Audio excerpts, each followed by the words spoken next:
নমস্কার বন্ধুরা, education culture YouTube চ্যানেলে তোমাদের স্বাগতম। তো তোমরা যারা ম্যাকআউট ইউনিভার্সিটির আন্ডারে অলরেডি তোমাদের কাল অর্থাৎ 10ই ফেব্রুয়ারি 2025 তোমাদের কিন্তু যে অড সেমিস্টার রেজাল্ট সেটা আউট হয়ে গিয়েছে। এবার এই যে রেজাল্ট আউট হবার আগের এবং রেজাল্ট আউট হওয়ার পরের মধ্যে স্টুডেন্টদের মধ্যে যে প্রশ্নগুলো ছিল তার কিন্তু অনেক পরিবর্তন এসেছে।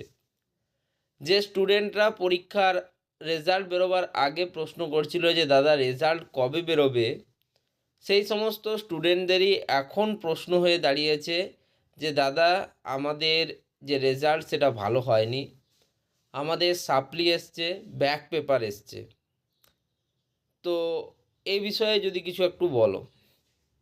তো দেখো, আমি তোমাদের আগেই জানিয়েছিলাম যে যদি ম্যাকআউটের রেজাল্ট খুব তাড়াতাড়ি পাবলিশ হয়, এই যে 9 বা 10 তারিখে যে পাবলিশ হলো, এই রেজাল্টের মধ্যে কিন্তু বিভিন্ন অসঙ্গতি থাকা একদম স্বাভাবিক ব্যাপার। তার কারণ খুব তাড়াতাড়ি রেজাল্ট পাবলিশ হলো, আর একটা টাইম বাউন্ডের মধ্যেই কিন্তু টিচার দিকে খাতা দেখতে হয়, ফলে একটা কপি চেকিং করার জন্য যে সময়সীমা সেটা কিন্তু যথেষ্ট পরিমাণ কমে যায় স্যারদের কাছে। এবং এই সময় কমে যাওয়ার ফলেই কিন্তু এই যে ব্যাকলগ বা সাপ্লি বা যাই বলো না কেন, এগুলো কিন্তু আসে। এটা কিন্তু আজকের বা এই সেমিস্টারের বলে নয়, প্রিভিয়াস যদি তোমরা দেখো ইভেন সেমিস্টারগুলোতেও সেটাই কিন্তু দেখা গিয়েছে। তো সেক্ষেত্রে তোমাদের কাছে অপশানের মধ্যে বাঁচে, খুব কম অপশানই বাঁচে। এক হচ্ছে তোমরা রিভিউ করতে পারো, পিপিআর বা পিপিএস করতে পারো, বা তুমি কিন্তু আরটিআই ফাইল করতে পারো। এগুলো ছাড়া তোমাদের কাছে খুব বেশি অপশন বাঁচে না একবার রেজাল্ট পাবলিশ হয়ে যাওয়ার পর। দেখো, তোমাদের ম্যাকআউট ইউনিভার্সিটির যে রেজাল্ট রিলেটেড যে নোটিশটা তারা পাবলিশ করেছিল, সেখানেও তারা উল্লেখ করেছিল যে তাদের অনেক রেজাল্ট কিন্তু ইনকমপ্লিট বা পেন্ডিং রয়েছে। আবার কোনো কোনো স্পেসিফিক ডিপার্টমেন্টের তো রেজাল্ট আউটই হয়নি, এই বিষয়গুলো তারা কিন্তু সেখানে শেয়ার করেছিল।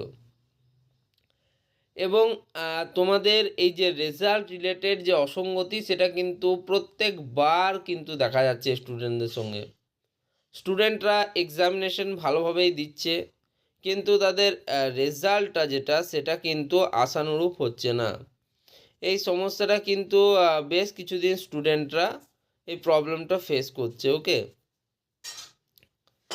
তো যাই হোক, আজকের এই ভিডিওতে আমি তোমাদের খালি বললাম যে তোমরা কি কি প্রবলেম ফেস করছো এবং এর যে সম্ভাব্য যে উত্তরগুলো, সেই উত্তরগুলো কিন্তু আমি তোমাদের নেক্সট যে ভিডিও থাকবে সেই ভিডিওতে দেব, যে তোমরা কি কি করতে পারো এবং কি কি করতে পারো না।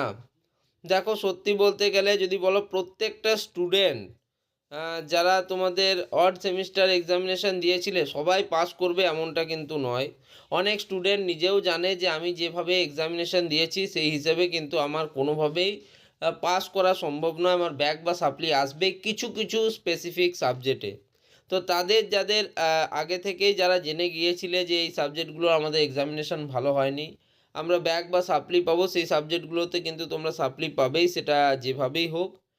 আর যারা এক্সামিনেশন ভালো দিয়েছো বা যাদের প্রিপারেশান খুব ভালো ছিল, তারা কিন্তু অবশ্যই সবসময়ই কনফিডেন্স থাকে তাদের মধ্যে যে আমরা এক্সামিনেশনটাতে কোনোভাবেই ব্যাকলগ বা সাপ্লি পেতে পারি না। ওকে, তো সেই সমস্ত স্টুডেন্টরা অবশ্যই রিভিউ বা পিপিএস বা পিপিআর যে যে প্রসেস রয়েছে সেই প্রসেসে অংশগ্রহণ করলে অবশ্যই তাদের রেজাল্ট আবার পরিবর্তন হবে। প্রিভিয়াসলিও দেখা গেছে যে কোনো স্টুডেন্ট ধরো 3 জিপিএ পেয়েছিল, 5 জিপিএ পেয়েছিল সিজিপিএ, তো সেই স্টুডেন্টটা পরে কিন্তু তোমার 8 জিপিএ সিজিপিএ বা 7 সিজিপিএ পর্যন্ত কিন্তু তারা স্কোর করেছে। এমন প্রচুর উদাহরণ আছে, যদি বলো তো আমি তোমাদের সেটা দেখাতেও পারি। ফলে একদম হতাশ হয়ে যাওয়ার কিছু নেই এখনই রেজাল্ট নিয়ে। তো এই ভিডিওটা তাহলে এখানেই শেষ করছি, আর ভিডিওটাকে দীর্ঘায়িত করছি না। আশা করি তোমরা এই ভিডিওর যে মূল মেসেজটা সেটা জানতে পেরেছো। তো চ্যানেলটিকে সাবস্ক্রাইব করে রাখো আরও ইম্পর্ট্যান্ট ভিডিও পাওয়ার জন্য। ধন্যবাদ।